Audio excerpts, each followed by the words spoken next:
All right, everybody grab a seat if you can, and we'll get started here in a second.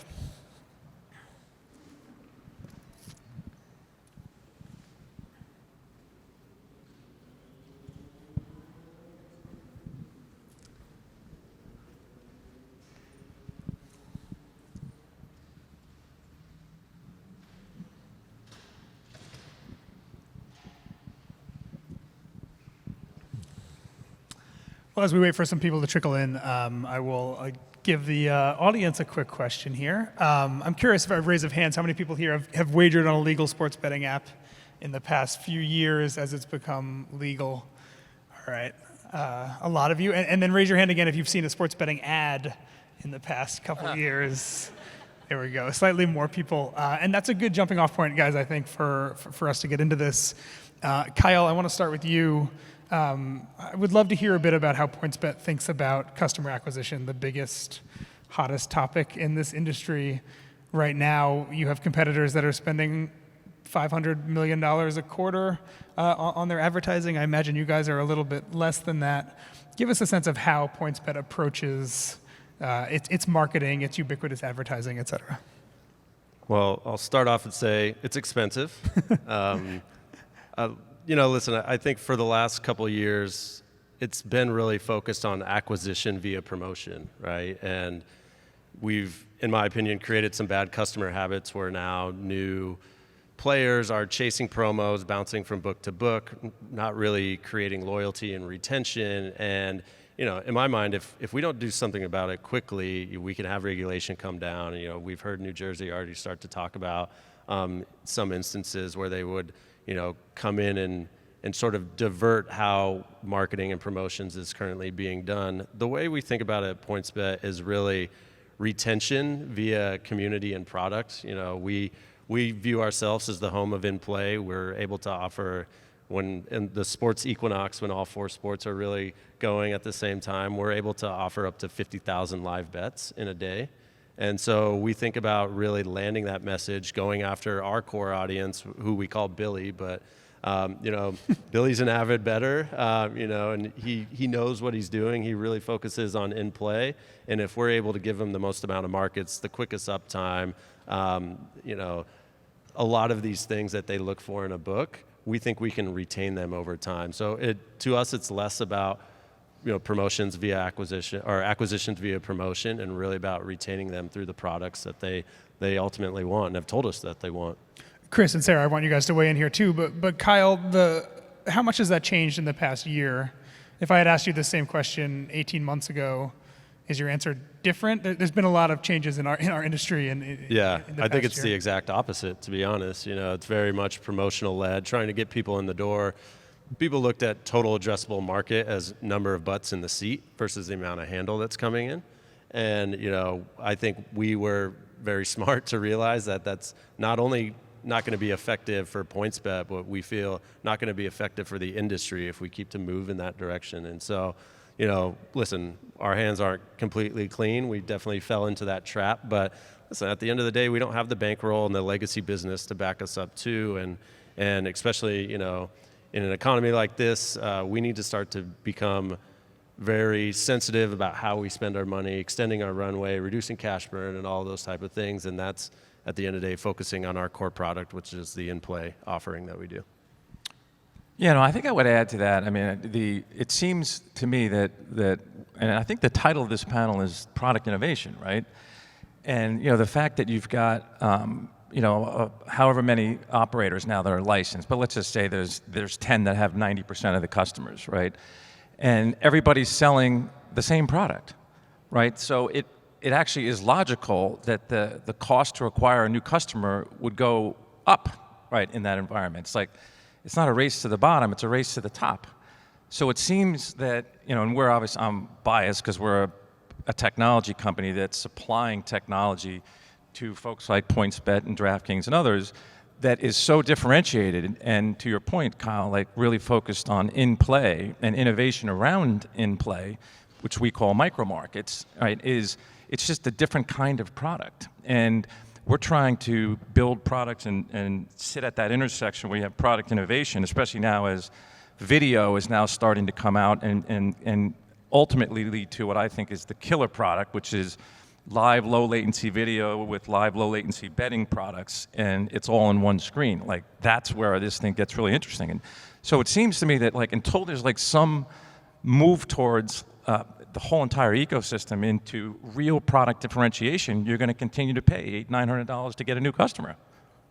Yeah, and I'll just give a little bit of perspective. So I come at it from the consulting, advising, and I came from the gaming industry side and advised teams, leagues, and media companies on the opportunity. And it was at sort of the forefront when it was legalized. I think we're now, 4 years out. The law was struck down in 2018. Operators know, everyone will ask me, what was the biggest surprise that you've seen now with sports betting? And I'll say, the clip at which states went out and legalized it. No one was ready for it. So to have now today 35 states that have legalized sports betting, 30 that are up and running, every single state has a different regulatory model and framework. You have to think about, from an operator's perspective, what their priority was at that point in time. It was, we have to hit the ground running. Like, we have to go stand an app up. We have to go stand a retail book up. We're in the United States. We may not even be from this country. We've never done this before.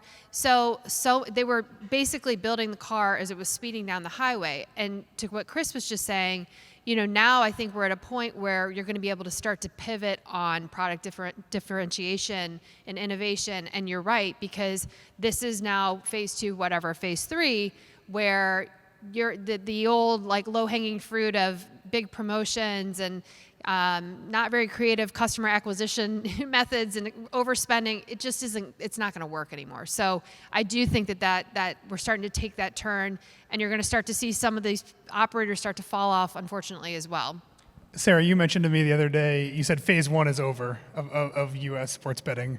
I'm curious if you guys all feel like we have, for a lot of the reasons we're discussing, kind of turned a corner into a kind of a new era of we're not in the big promotion, bunch of new states, grass is really green, the markets are responding really well.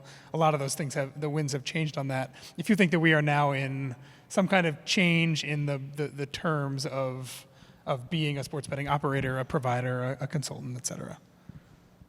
Yeah, I'm happy to dive in there. It's funny you say that. As we're putting together our fiscal year 23 package, my first slide is, I'm a nerd like this, but I basically have highlighted, I think the industry is at an S-curve right now where we're kind of reaching the plateau in what I call phase 1 of what it's looking like, right? And that is acquisition via promotion and really just full-on blitz to get out there as soon as you can, because frankly, it is important to be on that starting line. If you're on the starting line and you're able to get out into market in those first couple months, you create loyal customers. So make no mistake, like, it is very important. But now we're at a point where we can understand and learn from the data that's coming in. And as part of reaching that plateau on an S-curve, you have the ability to innovate. And so we are constantly looking at, I know, like, we're working with Sportico on ways to innovate and drive news and information around people so they have the most tools at their disposal in order to make educated bets or when not to place bets and stuff. So yeah, I think absolutely there's this kind of intersection we're at right now to allow us to think about different ways to innovate and ultimately entertain, right, in a responsible way. This is what it does for sports. Eben, we talked about this at South by Southwest, but at the end of the day, I see sports betting doing the same amount of benefit as fantasy sports did in the early 2000s, and we just have to get that right and ultimately continue to grow the product as a whole. One of the legacies of the big fantasy sports, because you just mentioned it, I'm curious, the growth there was also an advertising backlash that happened very swiftly after all these ads were appearing on TV all the time. How do you guys think about where we are right now in what's allowed advertising-wise? I'm sure you're all aware that in Europe right now, a lot of countries are clawing back. They're telling soccer teams, don't put advertisers or operators on their uniforms. There's rules around what's happening on TV. When you see that, are you worried that that's going to happen in America? Is that 5 years away? Is that 2 years away? How do you think about those changes? I'll take this question. I'll start it off. But I think, so when I worked at the American Gaming Association, led the sports betting initiative on behalf of the industry, and we would look at our SWOT chart and strengths and what's the opportunity, and then where are we totally exposed. And we knew we had European operators that were part of our group that were sort of advising us through this process. And I will never forget, I won't reveal who the company was, but they came to me, and this was in 2017, before the law was struck down, before anything was real. And they said, you know what? You guys should really think about getting in front of this advertising thing, because we're starting to see the hammer fall now in Europe. And quite frankly, we'd be okay if there were some restrictions around advertising, because we don't want to spend the money either. So I was like, oh, I sort of planted that seed, and I thought, we really should think about how we're going to get in front of this and self-regulate. So we did do a self-regulatory advertising model that's in place from the industry's perspective, that really did try to curtail irresponsible advertising, obviously, to minors. There's a lot of discussion still happening right now at the collegiate level, what's going to be allowed, what's not going to be allowed. Look, I think I'm not in a state where it's fully legal right now. I'm in Maryland, but anytime I do go to a state where there is legal, I'm like, oh my gosh, it is a lot. So we'll see where this goes, but ultimately, look, I don't think anyone wants to kill the golden goose. The industry doesn't want to be in that position. They don't want a federal agency coming down and putting strict regulatory guidelines. We actually worked with the Beer Association and got guidance from them. How did they work with FTC and everyone else to make sure that we don't get ourselves into trouble? But, honestly, look, I think the more exposure there is, the more advertising there is, the more consumption there is, it certainly is going to start raising more issues around how this is rolling out. Kyle, in a world where there is restriction, does that make your job easier or harder? Well, I will say that I think we've been proactive. At the end of the day, we just don't have the resources that the Big Four have, and so we have to think differently. But one of the things and directives that I've asked the team to do is think about the full funnel. And excuse me if I use some marketing jargon for a second, but we found a correlation with once your brand brand awareness is at a certain threshold, that actually equates to reasonable comparative market share, right? And then so we've really worked on ways to differentiate our brand awareness, right? That doesn't mean just flooding the airwaves. It doesn't mean kind of maxing out all the advertising channels. You can partner with certain people. You can work and work circuits and get on podcasts and work in PR. And we found that is working well and obviously is very cost efficient. But then from there, I talked a little bit about retention. With churn being so high in this industry right now because people are promo chasing, we've now mapped through our entire funnel at every single consumer touch point and said, at this stage, normally a person would churn out. What kind of message can we give to them, or what sort of incentive that isn't just free bets or, things that they are used to that would drive them back in. And then, we found models that basically if you get people to 2+ months or X amount of player days at a certain threshold, that they start to look for a bit more, what I would say, cost-efficient means. And so all of the long-winded, jargon-full answer to say that there are definitely ways to become more efficient. And in my mind, that benefits us quite a bit because, again, we're not spending $1 billion a year on marketing and promotion. Yeah, and I think I would add to both what Kyle and Sara said. I think you're right, Sara. just there's two pieces to the media, and all the advertising. There's just the amount, right, the tonnage, and then there's the what's the message, right? And I've always thought that with all of the bigger media companies, like you're aligned with NBC and Fox and Flutter are aligned, and CBS and who's CBS's? Caesars, and then you have DraftKings and ESPN. The fact that media companies have all these reach platforms, right? It comes full circle back to product innovation because you need all the amount, all the tonnage, because you're all advertising similar products, like same game parlays.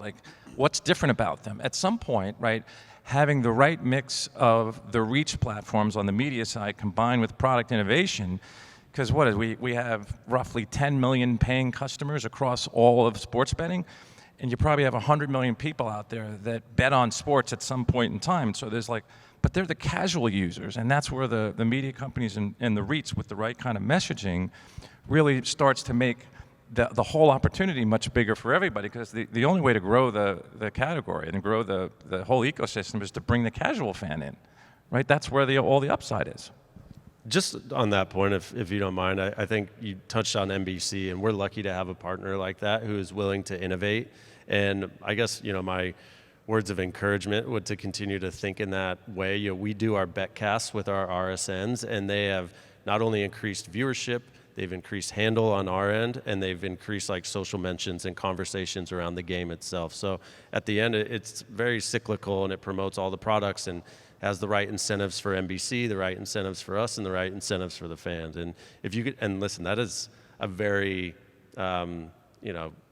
casual way to do it. And so continuing to innovate, working with the leagues, working with the teams, working with the networks to think about how we can transcend this form of entertainment is very top of mind for me. Yeah, and we just to give you another example of that, and we too just recently, about a month ago, launched a live product with the Yes Network right here in New York, around first with Nets games and now with Yankees games, and we've been up for about 30 days. And it's a free-to-play product that uses our same technology for in-play micro betting. What's Aaron Judge going to do at this at bat, right? And you can make that bet, but it's all on a single screen. It's in the Yes app, and you're watching the game, and you could make your predictions. And over the first month, I think I saw last night we had, per user, 41 predictions. That's 41 times somebody's interacting with that, and that's just version 1 of this, and it's really not been marketed yet. And that's what we're talking about: creating a more entertaining product and bringing in a casual fan. And to your point, Kyle, like sort of top of the funnel stuff, right? I find this conversation really interesting because as a casual fan myself and a casual bettor, to me, I find that it's very difficult to make a sports book differentiated product-wise, right? It's in the way that most people use it, myself included. I'm looking at not the 100 lines, I'm looking at the main ones, and if you have a different price, it's going to get hammered back into the price that's roughly in line with where your competitors are. I find that one of the things that's really interesting about your industry is that product is probably going to win, but it's also, I think, very hard to create these products that are different, right? Because inherently the business is something that is... Can I just add one thing to that? Yeah. So like we're focused on innovation, which obviously great, but it's actually removing friction points too, right? Yeah. So that is, no offense to PointsBet, I'm not endorsing any operator, but I often hear people love FanDuel's app because it's so easy. It's such a smoother sort of transaction on getting on the app itself. And so that is a huge opportunity. And I know one in which all the operators would love to not have all these cumbersome regulatory requirements that are in place. I think there's going to be innovation, not just in how lines are presented or in play betting, but also around payments, identification, that whole ease of transactions. Why Amazon is obviously so successful, because they make it so easy for you to go on, too easy sometimes, to go purchase things. So I think that's going to be another huge area of growth and opportunity. And like you said, simplification. Yeah, you're talking about, there's two pieces, right? There's the underlying technology, which is what we've been doing, and creating all the markets, suspending them, repricing them, and resulting them all with automation, all in a matter of seconds. Like, that's turning a 3-hour baseball game right into a slot machine. And the velocity that's going through, like just on DraftKings alone, we're now up to about $2 million a handle a night at 9-10% margins. Like, that's a real business. You scale that out across the operator, you're talking about $1.5 billion just for baseball. Okay, and that's before you get to college football and NFL. And so the idea of the technology that creates all that velocity combined with the right front end, the UX, and that is critical. There's like two pieces to it. And you're right, like FanDuel has done a good job with but it's still at the top of the first inning on creating that simplified access point to the casual user that isn't so complicated to figure out what to bet and how to bet it. Right. To that point about ease of use, I'll tell a quick story. Before sports betting was legal in New York, I live in Washington Heights, right next to the George Washington Bridge. I would walk across the bridge to New Jersey to gamble, and I did it enough times that I knew the exact post on the bridge at which my phone would tell me that I was in New Jersey and no longer in New York. And I would just get to that post and I would open my phone up, and inevitably there would be some apps would tell me I was in New York and New Jersey, and it would be totally random. And I was essentially just betting on whichever one worked first was essentially it, right? As an example of someone who is not price shopping or cares that much about having 150 markets instead of 200 markets or whatever it is. But now you have New York and New Jersey, right? You're like, well, now I can be a little bit more selective. Exactly. It's not about, That's right. exactly right, yeah. So it's true, I think, that to your point, that there's ease of use depending on the situation, and I was in a very unique situation, obviously. But ease of use does, I think, factor into this conversation a lot. I was actually just going to say on the simplification and to Chris's point about the amount of transactions, parlays are killing it, right? I mean, the margins are so much higher on parlays. As my father would be so disappointed in me if I ever placed one, because he's like, it's a total sucker's bet, Sarah, but they're fun, right? Like, oh, it'd be great to hit the triple parlay, whatever. So I think that to almost turning this into a random RNG, random number generated like a slot machine, you're going to start seeing more gamification then of how betting is happening. That's easy and fun, but it attracts a casual bettor, not someone like myself that's not an expert, that's not reading everything that's going on, but just wants to participate. Yeah, but you can see, I don't know, Kyle, I know you're doing a lot of stuff in play. I mean, you were 59% of all your handle last quarter was in play, right? And when you start talking about same game parlays, you still have to wait till the end of the game. Where we're now at the point where we can do micro parlays. Aaron Judge is going to hit a home run on the fourth pitch. And then you start talking about more lottery type products, right? And that's where the margins go up, but it's a fun product to play with, right? It's more of an entertainment product.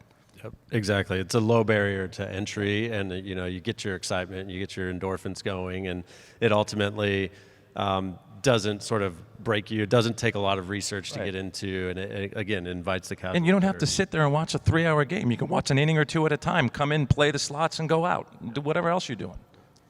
Chris, you guys work with a number of different operators. How do you balance this idea that you're pitching a way of differentiating your business, differentiating their business, but the more people you work with that have access to your technology, in some ways it does the opposite. I'm curious how you think about that. There's a tension there, right? We want ubiquitous distribution of our tech platform, right? So, we want everybody to be using it. And it's getting to the point now where we're having, and DraftKings has been a great partner. We got a bunch of smaller ones. There's a couple of more coming here, which I won't break any news today, but we're going to start to get broader distribution. And it's the type of product that you have to have it. Otherwise, you're falling behind. Kyle, when we think about other ways to differentiate your product, we've seen other companies get into NFTs, marketplaces, iGaming. What do you think about PointsBet in the future as being something way more than just sports betting, but having a lot of other products within the ecosystem? Yeah, well, I think we'll steer clear of NFTs and crypto right now, but maybe in the future.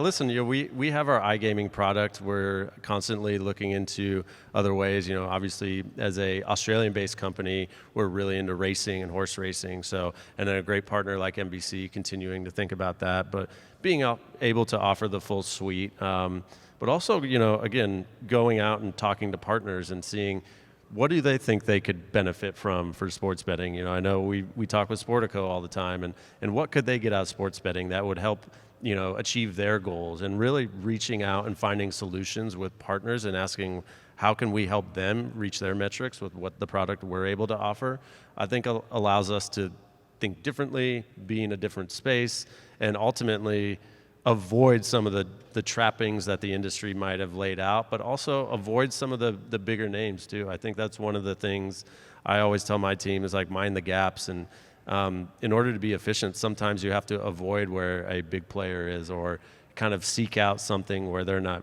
potentially thinking about. And so that's what we're constantly doing, while all making sure that the core product, we're the highest rated app in the Google Play Store, so thanks. But yeah, it's a constant challenge, but it's one that we really embrace and think about on a daily basis. One of the biggest worldwide business stories right now is what's happening inflation-wise. Am I correct in thinking sports betting is inflation-proof, or is there other ways in which rising costs of things is affecting this business? So I'll throw because I think it's a fascinating topic of conversation. We talked a little bit about this on our pre-call, but so I came from the traditional brick and mortar side of the industry, lived in Las Vegas, and Las Vegas would tout itself as being recession-proof. Unfortunately, I lived during the last one in Las Vegas when it happened, and it crushed the city. And Las Vegas is an exception, right? It's a tourist destination. People are flying out there. They're going for business. They're going for pleasure. Well, what happened to the industry was it spread beyond Las Vegas, and all of a sudden you had Mohegan Sun, and you had options in Philly, And when the recession hit, people said to themselves, you know what, we're going to go to the casino, but we're going to stay closer to home. We're just not going to get on that flight and go to Vegas. So it's going to be fascinating to see what happens with sports betting because, again, this is such a nascent industry in the United States, and it is it's accessible. You're not having to go necessarily to Las Vegas or to a sports book. Some states you do. So I am of the opinion that I don't know that yes, of course, budgets are going to be tightened and everything else, but people still want to have fun. They still want to be entertained. We saw that during COVID. I don't want to sit here and say I think it's going to be recession-proof, but I don't think it's going to be terribly impacted.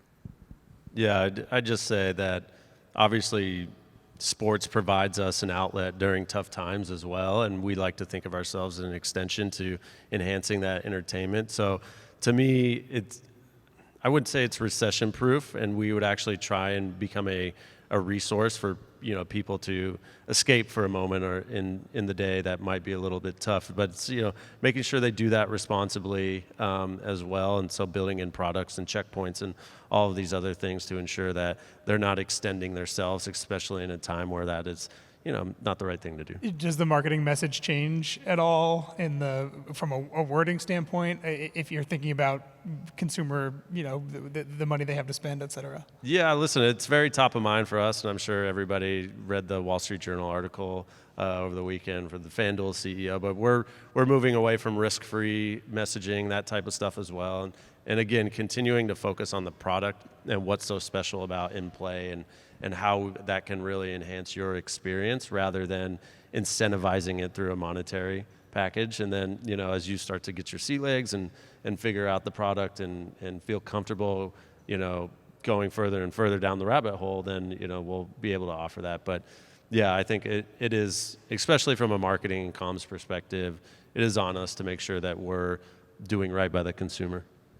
One of the things we see a lot in bear markets is consolidation. It's a word that's been top of mind, I think, in this industry since, for the past few years. What are you guys looking crystal ball? How do you think what's happening right now in the markets affects sports betting from a consolidation standpoint? Yeah, I think it's already underway. I think it's likely to accelerate, because you can't customer acquisition, you can't sustain those costs. Costs are going to just have to get rationalized. Yeah, I think it's going to be like anything. Diversification is super important. Obviously, PointsBet is well situated. They're a global company. They have a bigger presence outside the United States. Some of these bigger operators like the MGMs and Penn National, which is Barstool, and Caesars, they are belt and suspended. They have brick and mortar operations in Las Vegas and throughout the United States. While it hurt them in COVID, it ended up not really hurting them in COVID. I think having those sort of multifaceted companies you're going to see more of that. So there's just going to be more buttressing up of it. But, look, interestingly, companies like Wynn that went out and they started a sportsbook platform. There's been rumors about them selling and getting rid of it. Churchill Downs, where the Kentucky Derby is hosted, they have gotten rid of their sports betting arm. So, we'll see sort of how it all ends up shaking out and who kind of trails off and how they're all kind of buttoned up. Yeah, there's kind of two ways of consolidation right now, right? There's the acquisition merger type kind of consolidation, and then there's, as you said, Sara, there's companies that are just deciding they don't want to be in this business, at least not right now, the way the economics are shaking out. So there's two different ways that can go. But then there's still new entrants. That's what's so crazy, right? Like then we still see global companies that are coming into the U.S. and I think Ohio now has, so Ohio is going to open up at the beginning of 23, and they're starting the application process, and there will be the ability to have, I think, up to over 40 licenses, and I think all of them are going to get sold. So it's kind of a crazy, experiment, and we'll end up seeing, over the next, I think 12 to 18 months is going to be when the rubber is going to meet the road for sure. Chris, you just mentioned that I think at PointsBet, 60% of the handle last quarter was in play. I know that's a little bit lower than what we see in Europe traditionally. Do you guys think that we being the U.S. eventually gets to the European number? Do you think we're higher, we're lower? What different kind of trends do you think we see in the U.S. versus overseas? I think Kyle would agree. We see it continue to accelerate upwards. Europe's around 75-80% in play. But U.S. sports, right, just have a sort of different kind of cadence to them. There's, especially sports like football and baseball, with all the start and stops, there's just a lot more incidents that occur throughout a game. And so we think that it probably gets to that percentage of in-play here in the U.S., but we think a big chunk of that is going to be these micro-betting products for all the in-play stuff. So I think, which in and of itself are multi-billion-dollar TAM opportunity here in the U.S. alone. So I think that's where the market's going. Yeah, I mean, we've seen 5 to 10% increase quarter over quarter the last 8 quarters as well. And so we anticipate, and we've modeled out that we'll probably get to a 70 to 75%. Which is why for us it's important to continue to land home of in-play, offer the most amount of markets, reduce latency, 100% uptime like we did last year for the NFL playoffs and stuff. So yeah, huge goal for us. I want to ask you about that exact thing. There was a game, I believe it was a single game during the NFL playoffs last year where you guys left lines up the entire time. Yeah, it's a wild card between the Bengals and the Raiders. Got it. Which for people who love to bet in play, that's a frustration for a lot of people, right? They're watching on a game on their TV, they see something happen, suddenly the line's down on their phone before they can get it in. Walk us through what you learned from that experience. It's a good example to me of a differentiation, right? You're doing something that nobody else in the market at that time, at least, was doing. Do you see a kind of an ROI on whatever it costs to kind of get that up to? Oh, 100%. And just for anybody who's not aware, we acquired Bannock Technology, a company based out of Dublin, to really help build our tech stack internally, where a lot of other the bigger players outsource to third parties to build their tech. But what that allowed us to do was to take a shot in the playoffs and say, we believe the product is so buttoned up that we can keep it up 100% of the time. And we did. We saw an increase in handle. We saw an increase in signups and conversion. And ultimately, those customers that came in and bet on that game, we retained them and they're become loyal customers. And so, yeah, as we go into the college football and NFL season, that's a huge priority for us. I don't want to get too into the weeds on it, but is that just automated? Is there some person or group of people at the controls they're also working at? How much of that is all tech run, and how much of that is people who are essentially handling it as it's happening? Yeah, I mean, it's a combination of all the data feeds coming in and then feeding that through the Bannock technology that allows us to do it pretty automatically. Of course, when you take a risk like that and put your name on a big moment in a sporting calendar, you're going to have people there. But the goal is, at the end of the day, that we allow this to be updated and automated consistently, especially in the 4 major sports. So. Yeah, and I'd say that like PointsBet, I mean, that's exactly where we've really spent a lot of our time, is just maximizing the market uptime and getting to that 96, 97, 98%. Because at the end of the day, right, if you have a customer come and there's a bet rejection or the market's not there, they don't come back, right? So it's a hyper focus on the user experience. You have to, and it's very complicated technology to build, as you well know, and the Bannock guys well know, because you're taking lots of historical data and you're taking live incident feeds and you're putting in other and it's all creating and repricing and resulting all in a matter of seconds. Like baseball is a good example. It's like there's a pitch every 21 seconds, and all that has to get repriced. So we try to keep the market uptime so that when someone comes to bet, they have 20 seconds to bet, right? Otherwise, they don't come back and bet the product anymore. So I'm watching the Rangers game the other day, and I have a neighbor in the building across the way from me who's also a Rangers fan, who has a cable subscription. I'm trying to stream it off my Wi-Fi. You know where this is going. Yeah. Every time the Rangers score, I heard it from him about 60 seconds before I saw it on my TV, to the point that I had to shut my windows and turn the AC on when I was watching, just so I didn't hear him. I imagine for so much of this in-play stuff, you are, no matter how good your technology is, both Kyle and Chris, you're at the mercy right now of how good my Wi-Fi connection is in my apartment, or the few cable providers that I can get to service my building. How much are you kind of following how good that technology is to make sure that your technology, as good as it is, can be used by people like me, who I'm experiencing 45 to 60 second delays every time I watch a major sporting event? You're just really the technology already exists. I mean, sure. Yeah. There's these third-party low latency streaming video companies like Phoenix that can get video out in under a second, right? Yeah. So it's a rights issue, right? What were you watching your game on? a Fire Stick ESPN app. So it's ESPN. Yeah. So ESPN, right? We're moving in a media world from a wholesale model to a retail model, right? And in the wholesale model, where ESPN gets rights and they resell them to your cable operators and streamers, they're a streamer themselves, right? Because you're on ESPN Plus, I assume. Yep. And that latency that comes with that, right? That's all that is hemmed inside of the bundle. But what hasn't happened and what is starting to happen now is those rights are getting untethered. And so you're going to be able to see direct-to-consumer for that same video feed married up potentially with a low-latency video streaming product. That's where you get to that single-screen experience. And that's like what's happening now. The NFL is, I think, right now going through their Sunday Ticket as an example. And in that Sunday Ticket product will eventually be a betting feed with low-latency video. Where it will be potentially real-time streaming video. Like, that's the killer product.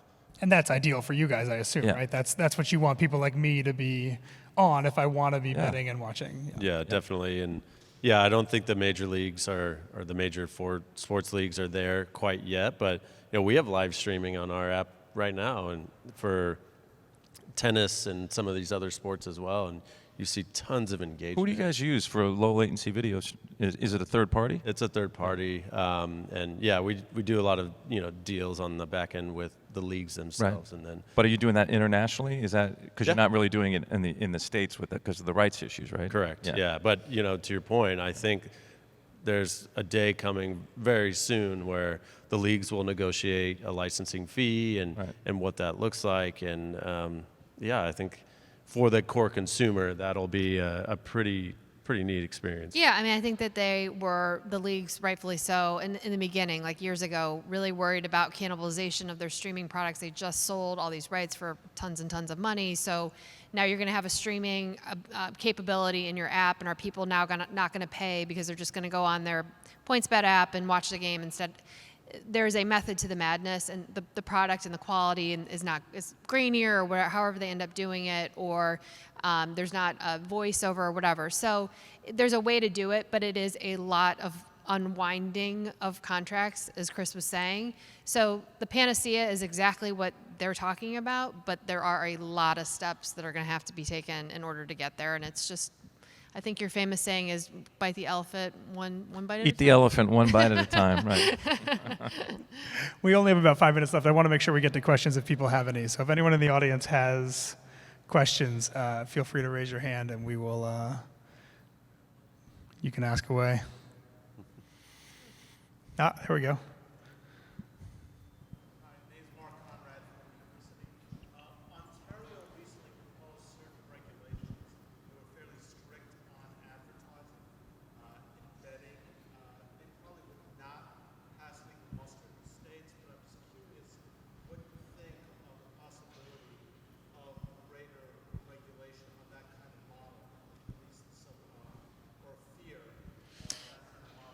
Are you asking if the U.S. would then take what Canada has done and implement it here, or what Ontario has done? I think it's always a fear, right? I think that there's always as I said, I mean, the industry's really looked at this from opportunity and risk is that, okay, we've been given, the free reign a bit. The difference, I will say, here's the difference between Europe and the United States is, the United States has very strong leagues who have, quite frankly, thankfully, put guardrails in place for the gaming operators. And they have, only allowed certain advertising numbers of ads during games, whistle to whistle, where you can place ads, and sometimes to the frustration of the operators. So I think there's a good monitoring system in that regard. Obviously, there's still extend some of that league presence in throughout Canada. Yeah, do I think that regulators and state legislators look at what's happened in Europe and they say to themselves, should we be doing some similar things? Ohio, they had proposed a couple of regulations in that regard. Absolutely. My hope is that we don't get to that point, and that, again, this is where there is commonality between the leagues, all the stakeholders, the gaming industry, like we're all on the same page. We don't want to kill the golden goose. We want to act in a responsible way, and we certainly don't want federal government involvement in it. Anyone else out there? Awesome. All right. Well, I think we'll end it there, guys. Thank you. This was fun. Great, thanks. Thank you. Eben, thank you.